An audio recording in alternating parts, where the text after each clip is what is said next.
Welcome, everybody, to another episode of Retireholics, Sheltering in Place. And as long as this coronavirus, COVID-19 BS is around, we will still be coming at you live on Tuesdays and Thursdays at 4:30 Pacific. And here we are again. And we've got Mr. Bill Ono Harmon from Voya, the president of retirement, corporate, 401k market. Boy, that title slides right off my tongue. But welcome, Bill, to Retireholics. Have you seen the show? Do you have any idea what you've gotten yourself into?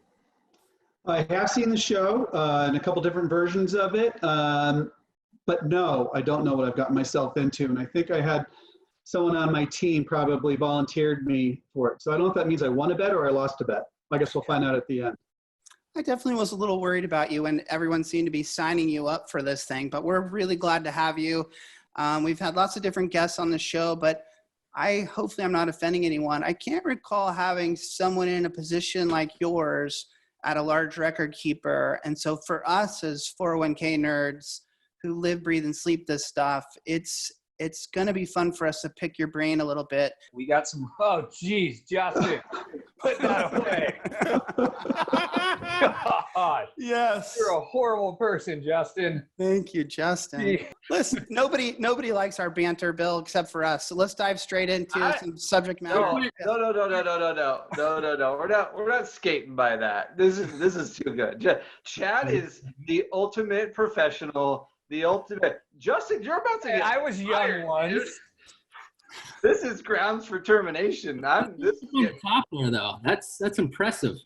Whew. I've known you too long, Justin. Look at all the bottles up top, though. I want to point those out. Yeah. Perfect. Also, we're going to play a new game. There is a word of the episode that I have emailed to you, Retireholics. Bill has no idea what that word is.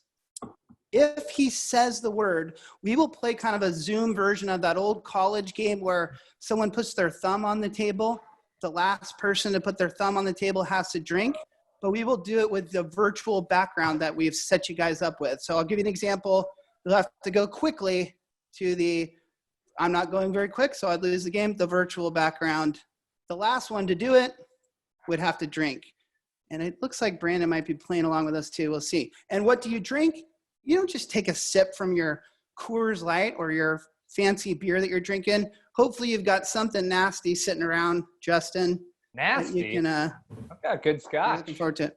Okay, so that's the deal. So Bill, be careful with the words that you choose. And I got to remind myself what the word is. I remember. Let's dive right in. Talk to me about this crazy time that we're in. Again, obviously from your perspective. What are you seeing at Voya in terms of participant behavior with this market volatility, the uncertainty of the economy? You guys have, I've only got 750 plus clients. You've got tens and tens of thousands, 40,000, 50,000. I don't know where your number's at these days, but you must get some pretty interesting statistics.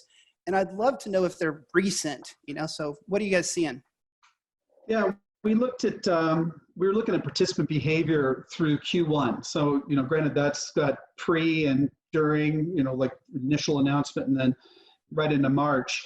And we looked at behavior and, obviously we're all saying, stay the course, stay invested. So what we did see is that participant behavior is doing a lot of that. And that we're seeing that they are participant.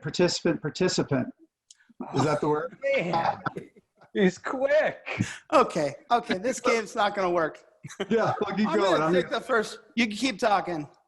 But we did say they are staying the course. And that's the good news, is that we only saw 3% of our entire retirement population make an investment change during that first quarter. And we only saw 2.1% change future allocation, investments in future allocation. So, and that's compared, if you look at that same time period in 2019, is 1.3. So it goes from 1.3 to 2.1 during a really turbulent time.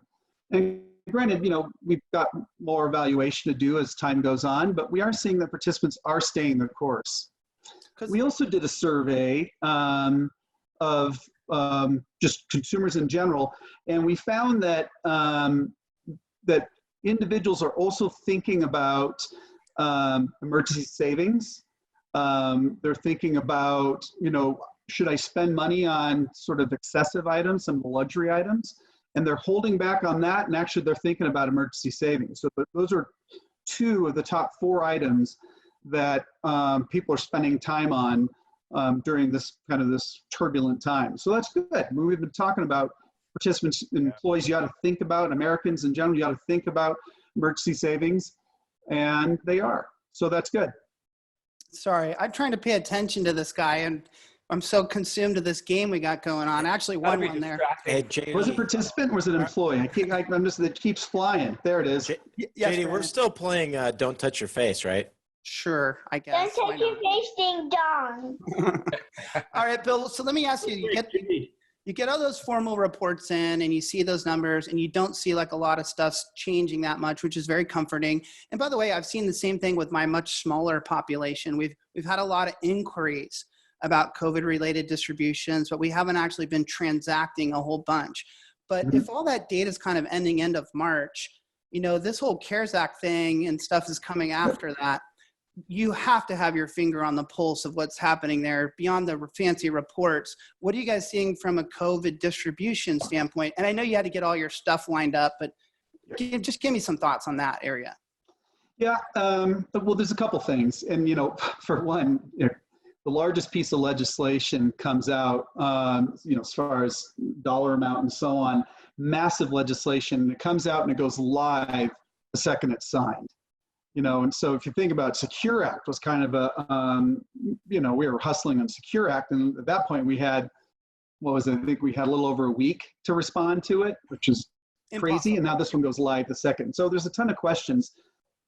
We thought, we took a couple stances. If you look at the whole funnel of decision-making, one is, as an employer, do you want to adopt those provisions? And there were a lot of different opinions on that. And we thought long and hard, you don't have a lot of time to think about it. It went live right away.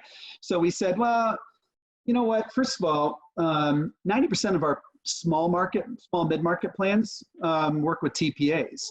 So the TPAs really own the plan document and plan provisions. We probably shouldn't make that decision. We should leave that up to the company, the plan sponsor, and the TPA. So then we thought about larger plans where they're more complex and you have a lot of different things to think about, particularly when you get tax exempt and multi-vendor.